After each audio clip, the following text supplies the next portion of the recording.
Nanalo ako sa raffle. Kamusta nga pala si Orly Cabillo? Kunting storya. Meron ako nasalihang raffle pero kakaibang raffle siya. Habang kami ay namimili ng pangailangan sa bahay sa isang mall, so meron isang lumapit sa amin at meron daw raffle. So wala daw babayaran. So yan magandang it's a marketing and it's a phishing also. Phishing which means he's getting your information. So ako naman, okay, raffle, wala namang mawala, di sulat ka, di ba? So right after mo magsulat, kinabukasan, may tumawag sa akin. Sarap ng tulog na kasi medyo parang holiday ata yun. So ayun, may biglang tumawag, parang tulog kaming pamilya, parang ingay tumawag. Sinagot ko, sabi, sir, you have won this raffle. So may anong raffle? Wala naman ako sinasalihan. Hindi sir, may pinarmahan ka, di ba ikaw to, ganyan-ganyan. No. So ang pang-attract nila is kasi may concert dito yung sikat na band sa Pilipinas sa Ben and Ben yata yun. Basta mayroong sikat na band, dalawa, then libreng ticket. Siyempre si Mrs. tinanong ko, okay daw, okay. So okay daw. Sige po, di pinuntahan po namin doon sa location. Pagpunta namin doon, yes sir, ganyan. Sir, bali bago mo po makuha yung price mo, bali meron lang pong tag dito may short parang pre-orientation. Sige. Pero nakita ko yung opisina, travel tour siya. Okay, travel tour. Ay, sir, namimigay po kasi talaga kami ng ticket. Sige, okay, no problem. Then right after, right after po ito na, si manager yan. O, basta, dalawa silang nag-present sa akin eh. Sir, bali maraming kasama dun sa napanalunan mo, ganyan. So, merong mga malalaking discount at the same time mga free hotel booking. So, ang problema, yung mga free na yun, wala sa bansang ito. Example, nasa Pilipinas, doon mo lang siya maggamit. Mahaba pa yung expiry. Sige, may coupon ka. So, yung company itself, it's a legit kasi may opisina sila. And for that office, ang dami yung pinamimigay din, yung mga discount sa hotel. Kasi travel tours, di ba? So, yung mga packages nila. May sila sinasabi na pagka, ayan, gusto nyo ba, pangarap nyo ba makapag-travel?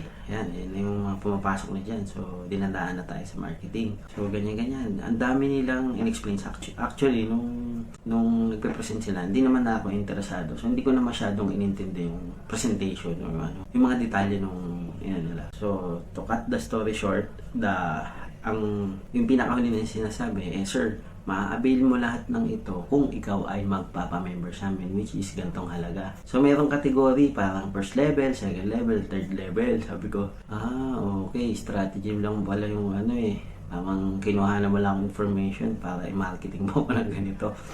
So, anong nangyari? Inalok niya ako sa yung una, paano ko nila siya yung pinakamataas. Sabi ko na, pasensya na ho wala akong ay sir, meron po kaming ganito, mas mababa. Naku, pasensya na talaga. Nung time na yun kasi, talagang pagka yung membership, na yan sa akin, gas-gas na yan, hindi na yan nuuber sa akin yung sinasabing membership na yan, red flag na. Wala akong pera. Talagang sinabi namin na hindi kami magdala ng pera ni Mrs. kasi baka manghingi. Yun yung ina-expect namin baka bago kami umalis ng bahay, baka may hihingi na naman pera. Wag tayo maglalabas. Nag-usap na kami na basta kaming dalawa, pag may isang montra, hindi na kami tutuloy. So, ayan, sabi ko, hindi po, pasensya na. As in, hindi na po, sa inyo na. Nung pababa ng pababa, yung pinaka-highest, yung middle, tapos lower. Hanggang sa muli, inoferan din nila ako ng sir, wala mang problema kahit wala kang cash, pwede credit card. Wow, ayos Hindi na nga kasama sa budget mo. Gusto niya pa, iutangin mo para makabenta sila. Doon mga kabayan ito, trabaho naman nila. So, hindi ko naman sila masisi kasi hindi ko lang alam kung paano nila naatim yung ganong work or na parang sa pilitan. Mahirap, may mga trabaho po talaga na parang magaling silang mamilit. Pero hindi siya parang yung dating sa akin hindi makatao. Ayaw na nga ng tao, ba't mapipilitin, di ba? So yung may mga gusto lang, pero hindi siya magandang negosyo. Kung ako tatanong, bakit ka magpapagano? Kung tinuos ko yung yung totoong ticket, parang makakuha ko pa ng mas mababa. So what's the use ng nung membership nila? Ang nila yung sa hotel. Ay, ko po, kung di mo naman siya gagamitin lagi, so what's the use of that, di ba? So siguro doon lang yan sa mga pinakamayayaman na pwede mag-members para anywhere ka. Magagamit nila yung travel talaga. Pero para dun sa mga taong normal na tao, it's no use. So, yun yung story ako. Ito yung mga Ito yung mga bagay na yung mga natutunan ko dun sa pagpunta doon. At dahil may mga experience na tayo dyan sa mga membership and invites na yan. Kasi talagang through time, nag-e-evolve ang pag-i-invite ng tao para makakuha sila ng members kuno. So ito po yung natutunan ko doon sa experience ko. Ma-share ko po in 3 parts. So isa sa mga natutunan ko dyan sa mga libre, nanalo ka ng ganyan. Unang-una, yung tiwala. Number 1, tiwala. I-check mo yung kung gaano sila ka-credible. Yung tiwala, wag muna tayo magtiwala agad lalo na sa first meet. And yan, syempre, na-experience na natin yan before, marami tayo may encounter talaga. So, though, ikaw, tumulong ka, pero ikaw yung mismo magtiwala. Tingin ko, dapat, medyo, kaya minsan, hindi mo rin ma-question yung ibang kabayan or ibang Pinoy na may trust issue sila sa ibang tao or sa inyo mismo na mabuting tao. Kasi marami din talagang manloloko. Kahit nasa ang lupalop ka pa ng mundo, maraming manloloko. So, hindi lang po sa kabayan ito applicable, pati sa ibang lahi. So, tiwala. Ano pa yung magsuri.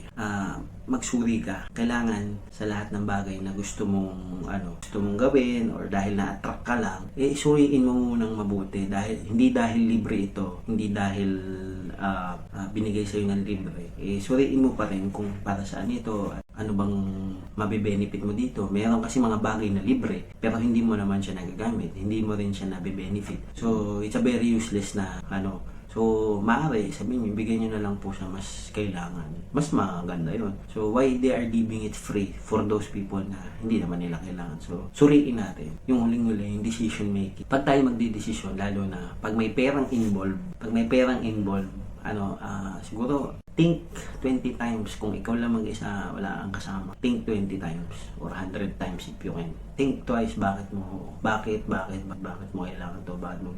Kung worth it ba siya. Siguro pag naka 20 reasons ka, 100 reasons ka, hindi siguro bilhin mo na, 'di ba? At tingnan mo kung gagamitin mo ba to? Ano bang benepisyo nito sa'yo? So, yung decision making, medyo, matibay ka, strong ka, matalas ka din mag-isip. So, ayun po, ba't ko nga pala ito sinishare? Sinishare ko ito para maging aware yung ibang kabayan natin, yung ibang Pinoy, sa Pilipinas man o sa ibang bansa, sa iba't ibang parte ng mundo, na yung mga libre or yung mga raffle, minsan kasi form of invitation lang yan, na mas malalim pang pwedeng ibudol sa inyo or minsan kasi talagang yung mga scheme, yung mga Ponzi scheme, nag-e-evolve siya through time. Naghanap sila ng ibang paraan para makapanloko ng tao. So, ang masakit lang dito, kapwa natin Pinoy, binibiktima nila. Or kung sa ibang lahi, syempre, ikaw maiinis ka. Pero wag nating husgahan yung lahing nila na manloloko. Halimbawa, kung naloko na ibang lahi, wag nating husgahan yung isang buong bansa na ganun sila. So, yun lang natin. Mag-ingat tayo kasi kalaban natin yun, yung mga nambubudol sa atin, yung mga taong ewan ko kung anong pakiramdam nung nandun sa nila, sa side nila. Kasi yun, alam mo yun, yung parang yung pakiramdam nila na nakaka-hook sila or nakaka-biktima sila. So, siguro yung iba trabaho talaga nila or wala silang choice, parang sumusunod lang sila. Parang yun yata yung sabi sa akin, ay sir, nagtatrabaho lang kami dito, ganyan. Pero dating sa akin kasi parang parang nambe-brainwash ka pagka nagpupumilit ka. Pinipilit nila yung tao na pumirma, pinipilit nila yung tao magbigay ng pera. So, hindi maganda yun. Yung mga kalaban natin dito. So, ayun po, kung kaisa kita dito sa mga ganitong topic, please join my group po, Discarding Pinoy. Masingit ko na rin po yung aking maliit na store. Drop ko lang yung link sa baba. Ito po, hindi ako dito. Hindi tayo maalam ang budol. Kaya ako nag-i-invite din po ako na or nakikipag-usap na kailangan natin ng life insurance or mga insurance, pero kailangan kasi natin may benefits or investment. So, isa po akong insurance agent sa Pilipinas, real estate agent as well po, pero ito ay mga legit po. Huwag po kayong matakot na kasi may mga benefits. Ayan po, kung may mga questions or suggestions po kayo, it's open. Just drop your comment below. Ayun po, mapagpalang araw po sa inyo lahat. Kalas!